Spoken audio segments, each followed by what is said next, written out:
लोगोफोर नोंथांमोननि थाखाय आं मोनसे जोबोद मोजां निउस लाबोनानै फैदों। बे जाहैबाय नोंथांमोनहा जोंहा सानफ्रोमबो साख्रिनि निउस आपडेट जों सानफ्रोमबो मोननो लुबैयो। दा बे मोननो लुबैनायाव इउटिउबाव जों सार्च खालामो, बाहाय इउटिउबारफोरा जेब्ला होयो अब्लासो जों मोननो हानाय जायो। फारसेथिं जाय जोंना मा जायो वेबसाइटआव होयो, माखासे वेबसाइट दङ जायफोरखौ सानफ्रोमबो साख्रिनि निउस आपडेट खालामनानै होबाय थायो। दा बेयावबो जों सार्च खालामबाय थानानै नायबाय थानो मालाबा बावो। दा बेनिखायनो जोंनो जोबोद सुबिदानि गोनांथिया जाहैबाय जोंनाव एप्लिकेसन एबा मबाइल एप जेनोखि बेयो जोंनो दरखार जानानै दंमोन। नाथाय आथिखालाव जोंनि गेजेराव मोनसे ओरैबायदि एप्लिकेसन ओंखारबोबाय जाय एप्लिकेसनाव दैलि साख्रिनि निउस एबा साख्रिनि सार्कुलारा आपडेट खालामनानै होनाय जायो। दा बे एप्लिकेसननि गेजेरजों जोङो जायफोर बिथांमोनहा साख्रि सानफ्रोमबो होसोबाय थायो बिथांमोनहा साक्सेस जागोन होननानै आं सानदों। बेनिखायनो बे भिडिअ'आव बेखौनो लानानै आङो नोंथांमोननि सिगाङाव दिन्थिनो आखायाव लानाय जादों। अर्थात एपनि सोमोन्दै नोंथांमोननो एसे रिभिउ खालामनानै होनो आखायाव लानाय जादों। दा बेनिखायनो नोंथांमोनहा जोबजासिम नायलां, गुदि खिथा मिथिनानै ला। दा थांनायनि सिगां नेचार पाब्लिकेसनखौ नोंथांमोना जुदि गोदानबा साबस्क्राइब खालामनानै ला, नटिफिकेसन बेलखौ थुनानै होब्लानो जाबाय। दा गिबियाव जोङो बेनि थाखाय जों नोंथांनि प्ले स्ट'रखौ अपेन खालाम। प्ले स्ट'रखौ जेब्ला अपेन खालामगोन नोंथांमोनहा बेबायदि मोनसे गेंगोन नोंथांनियाव आंनिया बाहाय आङो एप्लिकेसनावनो दंहैखासै। बेनिखायनो नोंथांमोननि प्ले स्ट'रखौ अपेन खालामनानै सार्च बाराव अल आसाम केरियार नोंथांमोनहा जेरै नुगासिनो दङ बेखौ नोंथांमोनहा सार्च खालामब्लानो जाबाय। जिहेथु नोंथांमोना बयबो इनस्टल खालामखायो बायदिसिना एपफोरखौ। दा बाहाय बे नुनाय अल आसाम केरियारखौ नाय। नोंथांमोनहा बाहाय जोबोद इन्टारेस्टिं खोथाया जाहैबाय जोंनि बर'फोरनि बे गोमस्रां मुसाहारि बिथांनि एप्लिकेसन।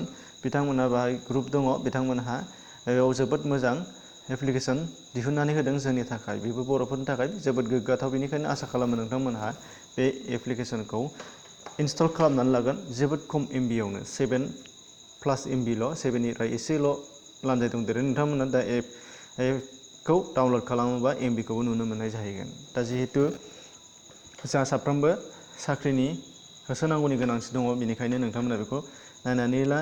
दानिया नोंथांमोनहा बेखौ इनस्टल खालामबा बेबायदि जागोन। नोंथांनिफ्राय दानिया अपेन खालामोबा नोंथांमोनहा नुनो मोनगोन। जुदि नोंथांमोना अपेन खालामो अब्ला नोंथांमोननियाव मोनसे बेबायदि अपेन गेवगोन। फारियै नोंथांमोनहा नुनो मोनगोन बेबायदि गेंगोन। जुदि नोंथांमोननियाव बेबायदि गेङोब्ला जों बाहाय जोबोद गोसो होनो गोनाङा बाहाय दङ। नोंथांमोनहा नुनो मोनदों बिथांमोनहा ओरैबायदि सुबिदा खालामनानै होदों जे जोंनि क्वालिफिकेसना बेसेबां बिनि सायाव सोनारनानैबो बिथांमोना पेजखौ रानखादों आरोखि एप्लिकेसनाव।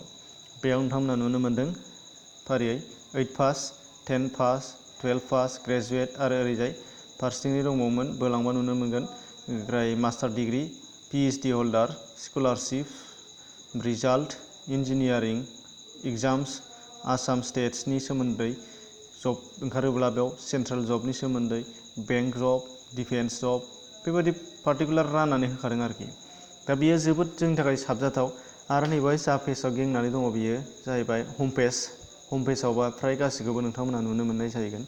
ओंखायनो नोंथांमोनहा बेखौ आसा खालामो बयबो जोङो अनसायनानै लागोन, बिथांमोननि थांखिखौ जाफुंसार होगोन आरो नेक्स्टआव बेनिफ्राय साबसिन हामसिन आरोबाव गुबुन बिथिङावबो जाहाथे बिथांमोन नङाब्लाबो गुबुनफोराबो जोंनि गेजेराव बेफोरबायदि मोनसे मोजां दानि जोंनि ग्लबेलाइजेसन जुगाव माखासे जोंनि गोनोखोआरि बिथिंजों खारफानो हानायनि थाखाय एप्लिकेसनफोर लाबोनानै होफैबावो, बेखौ जों आसा खालामनो हायो। जिखि जाया नोंथांमोना बाव मोनसे नैबे नाबार्ड डेभेलपमेन्ट एसिस्टेन्ट बिथांमोना बेखौ बावैसो हगारदों। 20 आवार्सल' जादों, 20 घन्टाल'। बेखौ जोङो अपेन खालामनानै नायनायनि माबायदि जायो। दा बाव ओरैबायदि सुबिदा होदों नोंथांमोननि थाखाय नाबार्ड डेभेलपमेन्ट एसिस्टेन्टनि एडमिट कार्ड होनाय।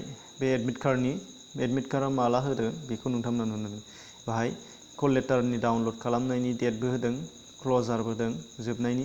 बेनिफ्राय डेभेलपमेन्ट एसिस्टेन्ट नाम्बार पस्टनि बेखौ फोजोबदों आरो एग्जामिनेसन पेटार्ननि सिम्पल कुइसन्सनि बेफोरबायदि जोंनो सुबिदा होयो आरोखि। लाइक लिंक दंखायो, क्लिक हियाराव होबा नोंथांमोना नुनो मोनगोन। आरो एडमिटखौ डाउनलड खालामनांगौब्लाबो बाहाय सिन्था खालामनांगौ गैया। नै क्लिक बार होखादों, बाहाय क्लिक खालामनानै होबानो नोंथांमोना नुनो मोननाय जाहैगोन। होमब्ला जोबोद इन्टारेस्टिं। बेनिफ्राय जुदि नोंथांमोना बे होनानै साख्रिनि रादाबखौ नायोबा नैबे इउपिएससि रिक्रुटमेन्ट बे मैया होनाय येस्टारडे होना होदों। बेनिफ्राय लेटेस्ट दंबावो नामा नाय 2 डेज गोजा।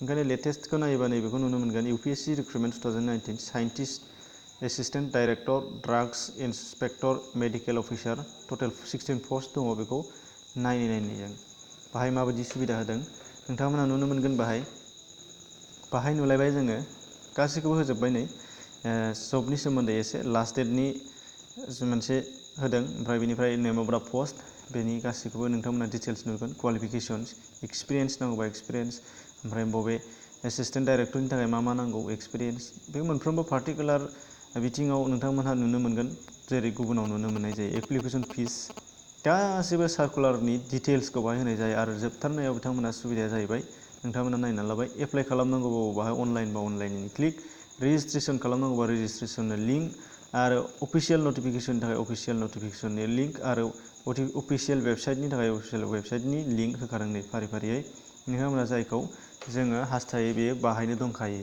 बेनिखायनो बियो जोबोद इजि आरो साफ्रोमबोनि थाखाय इउसफुल जागोन होननानै आं आसा खालामदों ओंखायनो नोंथांमोनहा बे एप्लिकेसनखौ डाउनलड खालामोबा जोंना साफ्रोमनिबो क्रेडिट जागोन होननानै आं आसा खालामदों दा अब्ला लोगोफोर आंनि दिनैनि जायनाखि भिडिअ'मोन बे भिडिअ'आ बेखिनियानोमोन जोबनायाव नोंथांमोनहा बेफोरबादि मोजां खोथाफोरखौ मिथिनो थाखाय सिगाङावनो नोंथांमोनहा नेसनेल पाब्लिकेसनखौ साबस्क्राइब खालामनानै ला जाहाथे नोंथांमोनहा लेटेस्ट आरोबाव गुबुनफोरावबो दिन्थिनानै होजानायनि खाबु मोनो एसेनोसै गोजोन्थों आरो नोंथांमोननो मोनसे बाथ्रा बावदों बे जाहैबाय नोंथांमोना बे एप्लिकेसननि लिंकखौ डिसक्रिपसनाव मोननाय जागोन डिसक्रिपसनाव नोंथांमोना हाबनानै नायबानो जाबाय डिसक्रिपसनाव लिंक दङ डाइरेक्टलि बेनिफ्रायबो डाउनलड खालामनानै लागनो हागोन सार्च बाराव थांनांलायनाय नङा एसेनोसै गोजोन्थों।